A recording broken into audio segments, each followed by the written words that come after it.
세상은 오늘 이 땅의 모든 사람들에게 너는 좌냐 우냐 너의 정체성을 밝혀라 이렇게 강요하는 시대가 된 것 같습니다. 지난번 시간에 정치적 벽랑에 시달리고 있는 이 나라를 바라보면서 좌우 이념에 매몰되지 않고 성도가 서 있어야 할 자리가 어디인지 말씀을 나누었습니다. 어디에 서야 된다고 말씀드렸죠?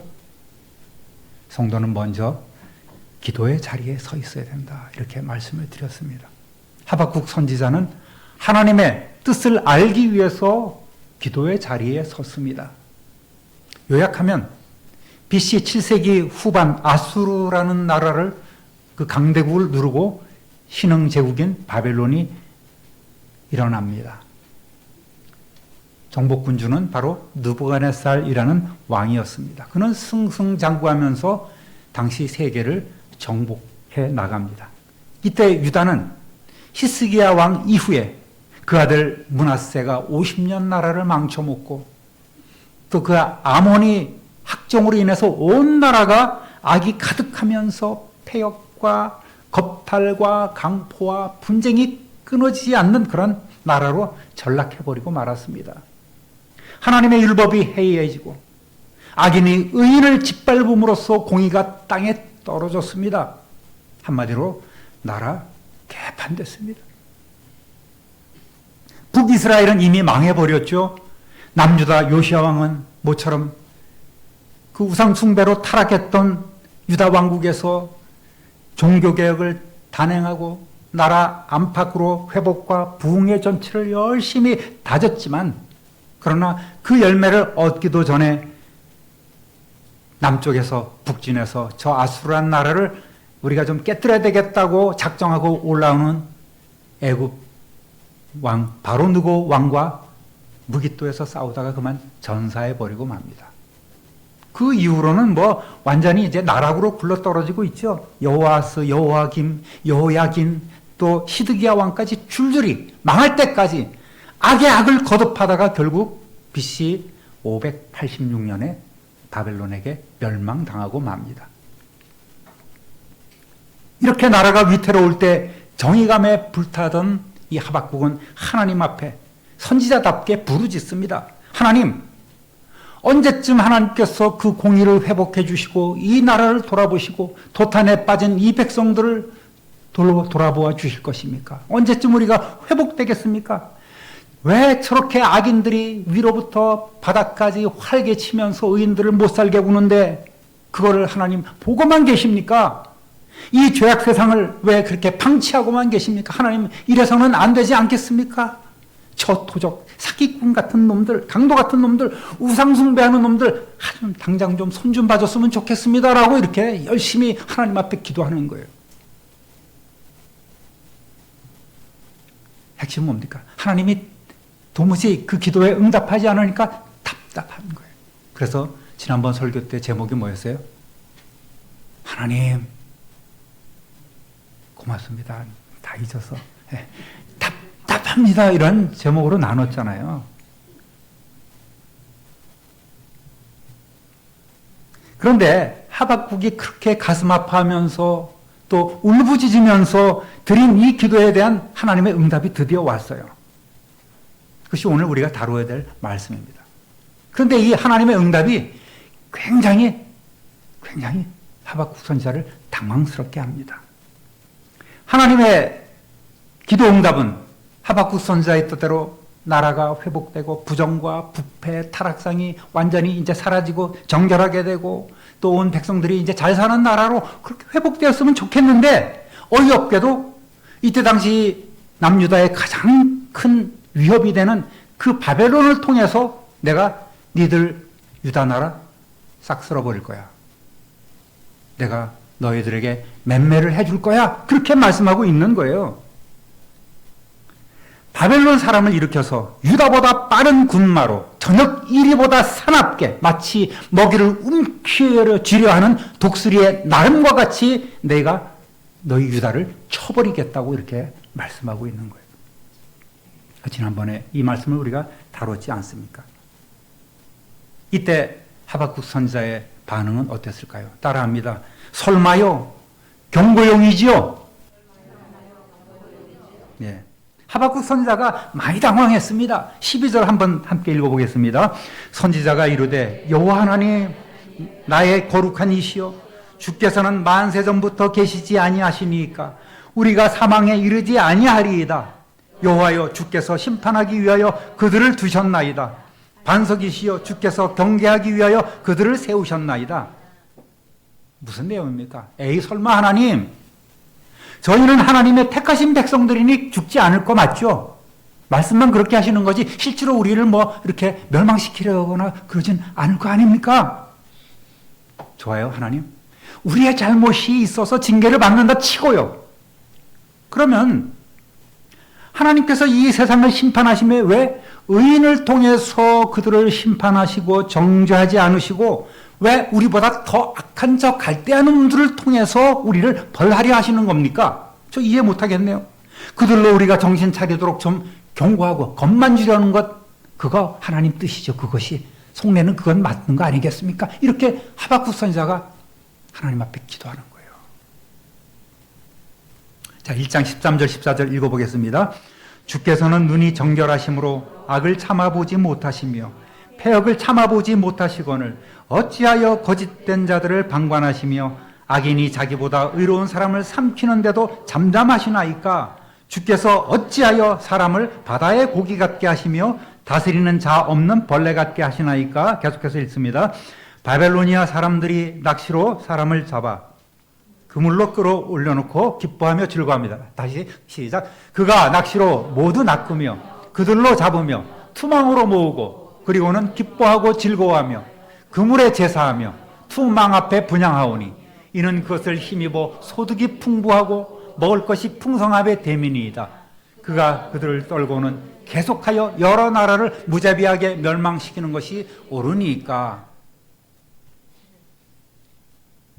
하나님, 저 바벨론 놈들이 그 폐악 무도한 놈들이 우리를 벌레 다루듯이 물고기 잡듯이 그렇게 가지고 노는 것을 그렇게 하나님께서 방관하시겠다는 겁니까? 저는 이해를 못하겠는데요. 이 땅을 회개의 역사로 새롭게 하시고 온 백성이 눈물로 돌아오게 하시던가 뭐 그래야 할 것 아닙니까, 하나님? 바벨론 저놈들은 심판의 대상이지 어떻게 우리를 하나님의 백성들을 치는 그런 심판의 도구로 삼으신단 말입니까? 저들 하는 것 보세요. 물고기 사냥하듯이 곤충 채집하듯이 그런 맛에 들린 자들입니다. 그런데 그들로 우리를 치신다? 이해를 못하는 거예요. 그러면 안 되죠. 지금 하박국 선지자가 그렇게 하나님 앞에 막 그냥 대들고 있는 겁니다. 하박국의 두 번째 질문은 하나님의 첫 번째 답변과 관계된 것입니다. 공의로우신 하나님께서 어떻게 유다보다 더 불의한 바벨론을 사용해서 유다를 징계할 수 있느냐? 이게 두 번째 기도인 거예요.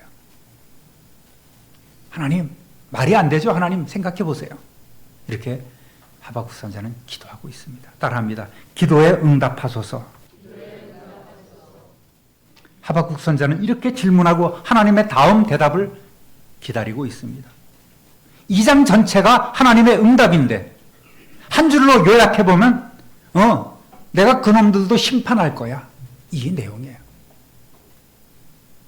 유다가 죄를 지었으니 바벨론을 들어서 유다를 쳐버리고 그 바벨론이 죄를 지었으니 바벨론도 다 흩어버리실 것이라고 오늘 2장에서 말씀하고 있는 것입니다. 그러니까 너희들 선민임네 여호와 하나님을 섬기려 하면서 까불면서 콧대 세우고 그렇게 하지 말라는 거예요. 너희는 하나님께서 지금 판단하시기를 구제불능이다. 이렇게 말씀하고 있습니다. 여러분, 하나님께서 우리에게 주신 가나안 땅이라고 부를 만한 이 땅에서 우리는 가정을 이루고 또 직장과 사업장에서 일정한 몫을 차지하고 있다면 그것이 내가 잘나서 기도를 열심히 해서도 아니고 정기적인 금식 기도 때문도 아니고 하나님을 위해서 내가 무언가를 포기하거나 싸워왔던 치열한 그 과거의 충성 때문도 아니고 남모르는 구제와 헌신 때문도 아니고 오직 하나님의 은혜인 줄로 믿습니다. 그걸 우리는 알아야 돼요. 결코 교만할 일이 없습니다. 유대 백성들은 그렇게 착각 속에 살아왔던 거예요. 우리는 하나님의 선민이고 하나님 앞에 드리는 그런 제사도 제물도 빼놓지 않았습니다. 하나님은 그런 것조차 다 싫어하시는 거예요. 형식적이고 그런 의식적인 이런 것들을 하나님께서 아주 역겨워하고 계신단 말입니다. 여러분, 결코 착각해서는 안 됩니다. 오늘 우리가 이렇게 살아가고 있는 것이 오직 하나님의 은혜이지 내 잘남 때문이 아니란 말입니다. 그러므로 오늘 말씀의 내용은 뭡니까? 너희들 주제 파악하라는 거예요. 따라합시다. 알리꼴. 유명한 사람, 철학자 여러분, 그리스의 그 소크라테스라는 사람 아시지 않습니까? 그분이 한 유명한 말이 바로 알리꼴. 뭐예요? 네 꼬라지를 알라 이겁니다. 이러한 기도를 마친 하박국 선지자의 모습을 한번 볼까요? 2장 1절 읽어보겠습니다. 내가 파수하는 곳에 서며 성루에 서리라. 그가 내게 무엇이라 말씀하실는지 기다리고 바라보며 나의 질문에 대하여 어떻게 대답하실는지 보리라 하였더니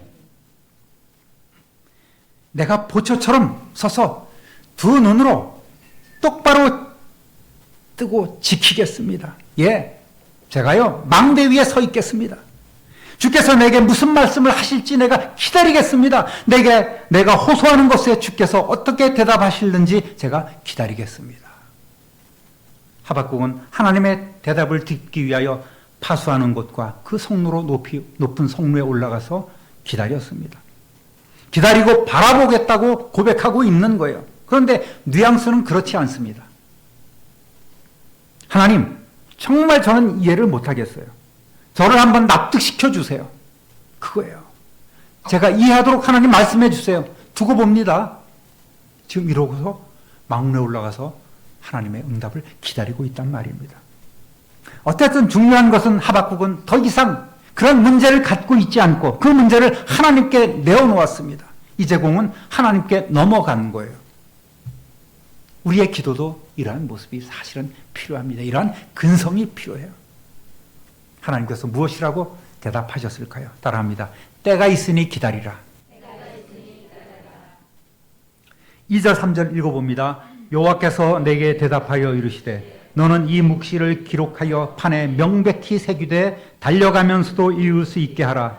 이 묵시는 정한 때가 있나니 그 종말이 속히 이르겠고 결코 거짓되지 아니하리라. 비록 더딜지라도 기다리라. 지체되지 않고 반드시 응하리라. 아멘. 하나님은 뭐라고 먼저 말씀하십니까? 바스러지는 파피루스, 이 갈대로 만든 그런 일종의 종이 대용으로 하는 건데 그 오래되면 이제 바스러지지요. 또 양피지도 부스러집니다. 오래되면. 그런 것보다도 이 토판에 새겨서 미래에 정한 때까지 보존하라고 내가 응답하는 이 내용을 기록해서 보존하라고 명령하고 있습니다. 변함없는 하나님의 약속을 상징하는 거예요. 바스러지는 것보다 반영구적으로 이렇게 보존될 수 있는 그 토판에 서판에 기록하라는 것입니다. 여기에 정한 때 기도 응답이 이루어질 때가 있다고 한 것은 하나님의 계획이 그 이루어질 시간이 바로 하나님의 뜻대로 정해져 있으니 그때를 기다리라고 이렇게 말씀하고 있는 겁니다. 하나님의 말씀은 정한 때여야만 이루어집니다. 공연히 하시는 말씀이 아니니 비록 더뎌지더라도 그때를 기다려야 합니다. 늦어지더라도 반드시 그 하나님의 약속은 이루어집니다. 할렐루야. 하나님께서 하박국 선지자의 기도를 듣지 아니하심이 아니라 하나님의 응답과 심판의 때가 정해 있다는 말입니다. 하나님의 섭리를 우리 인생은 이해하지 못하기 때문에 기도의 응답이 없다고 불평하기도 하지만 하나님께서는 언제나 이 세상의 모든 일을 두루 살피시고 성도의 기도를 듣고 계시는 줄 믿습니다. 할렐루야. 신실한 약속 붙잡고 조금만 더 기다려라. 조금만 더 기다려라. 할렐루야. 기도 응답 없다고 낙심하지 말라는 거예요. 주님이 우리에게 주신 이 언약은 결코 변하지 않습니다. 이 언약의 말씀을 붙잡고 주님의 시간을 기다리는 저와 여러분 되시기를 우리 주님의 이름으로 축원합니다. 우리는 주로 어떤 기도 제목에 대한 구체적인 사건이 일어나고 우리가 기도할 때마다 정말 무슨 일이 일어나야 돼. 환경의 변화가 생기는 것이 기도 응답이라고 생각하고 있어요. 물론 그런 것도 응답이지요.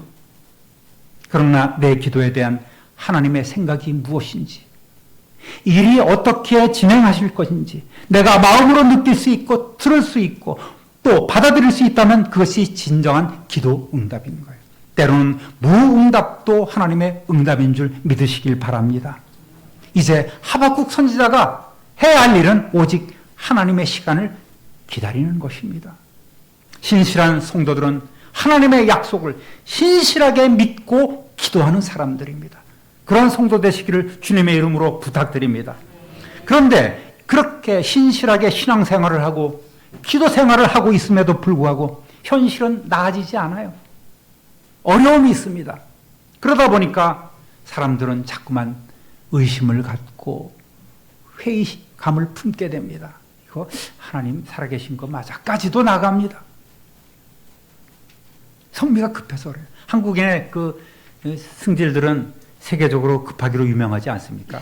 빨리빨리 문화입니다. 여러 가지 있어요. 상대방이 통화 중인데 좀 한 1, 2분 기다렸다 하지 않고 계속해서 받을 때까지 전화기를 눌려들고 있습니다. 제발 좀 전화 좀 받아라. 뭐 하고 있냐? 전화가 왜 이렇게 끼냐? 하면서. 누구에게? 예. 남자들 화장실에서 다 뒷정리하고 올라오면 되는데 나오면서 그냥 찍 짚어 올리면서 엘리베이터 타자마자 닫기 누르고 닫힐 때까지 누르고 있어요. 운전하다가 조금 막히면 급차선 변경해서 앞질러 가야 합니다. 더 늦어져요. 지하철 사람들 다 내리지도 않았는데 옆으로 비집고 들어가요. 자리 하나라도 막 차지하려고. 커피 자판기에 동전 넣고 삐소리 기다릴 때까지 기다려야 되는데 못 참아서 컵 잡아 빼다가 손 띄고 막 그러는. 이것이 우리 현실 아니에요. 얼마나 빠른지 말이죠. 전자레인지에 놓고 띵동 소리 나면 빼면 되는데 뭘 그렇게 들어가 보고 있는지 몰라. 백내장 걸려요. 백내장. 전자파에. 네? 대화도 그래요. 말이 좀 길어지면 짜증냅니다. 됐고 결론이 뭔데? 이렇게 막 끊어버리고 하는 거예요. 누구 얘기예요? 예, 그걸 아시는 분들이 그래요. 그래. 올해는 좀 여유 있게 살았으면 참 좋겠어요. 이 급한 성질머리는 기도할 때도 믿는 사람들이 기도할 때도 그대로 나타나요. 즉답이 없으면 조바심을 내요. 열받습니다. 하나님께 섭섭한 마음이 들어요. 드디어 막 폭발하는 거예요. 하나님 참으라고요. 언제까지요? 기다리라고요. 언제까지입니까? 하면서 막 그냥 주먹을 휘두르면서 가슴을 치면서 막 기도하잖아요. 내가 하나님을 잘 섬기는데 왜 내게 이런 고통이 있어야 합니까? 왜 이런 질병이 제게, 몹쓸병이 제가 걸렸습니까? 이 빚 언제 다 갚겠습니까? 내가 또 왜 실패합니까? 내가 왜 이런 험한 꼴을 당해야 합니까? 억울합니다. 그렇지 않습니까? 입장 바꿔놓고 생각해 주세요, 하나님. 뭘 하나님하고 입장 바꿔놓고 생각해. 누가 그 하라고 시켰어요? 어느 교회 성도님들 주특기는 목사한테 입 딱 다물고 조용하고 있다가 뭐 다 일해놓고 하나님, 목사님 기도해 주세요. 그런 교회가 있어요. 그럼 그 목사님이 기도하겠어요? 안 하겠어요? 해요. 하긴 합니다. 그 교회가 그게 문제야. 지들끼리 수덕수덕하고 다 해놓고 다 차려놓고 와서 기도만 해달래. 축복만 해달라는 거예요.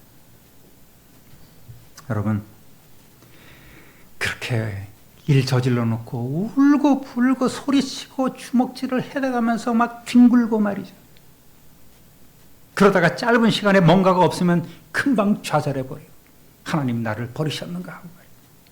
심지어는 하나님을 등지기까지 합니다. 내가 다시는 교회 나오나 봐라. 그러나 성도 여러분, 기도응답이라는 게 말이죠. 동전만 넣으면 탁 내려지는 그런 달달한 커피가 나오는 자판기가 아니에요. 하나님은 그런 커피 자판기가 아님을 우리가 알아야 돼요. 그럼에도 불구하고 하나님 다 듣고 계십니다. 어떤 기도는 뭐 쓰레기라서 취급도 안 하시지만 말이죠. 내가 그냥 하나님의 시간 기다리지 못하고 안달복달해서 난리치지 말란 얘기예요. 하나님 때에 내게 응답해 주실 것이라는 이러한 마음, 이러한 신뢰, 이것이 하나님을 향한 성도의 바른 태도임을 믿으시길 바랍니다. 하나님께 간절한 기도를 드리시는 성도 여러분, 올 한 해 기도 열심히 하겠다고 작정하신 우리 성도 여러분, 쉬 낙심하지 마시고 인내하고 하나님의 시간을 기다리면서 하나님의 사랑과 하나님의 그 공의가 응답이 나타나는 그 응답의 날, 능력의 날이 이 땅에 또 우리의 삶에 나타나기까지 더 기도하시기를 우리 주님의 이름으로 축원합니다. 축원합니다. 축원합니다.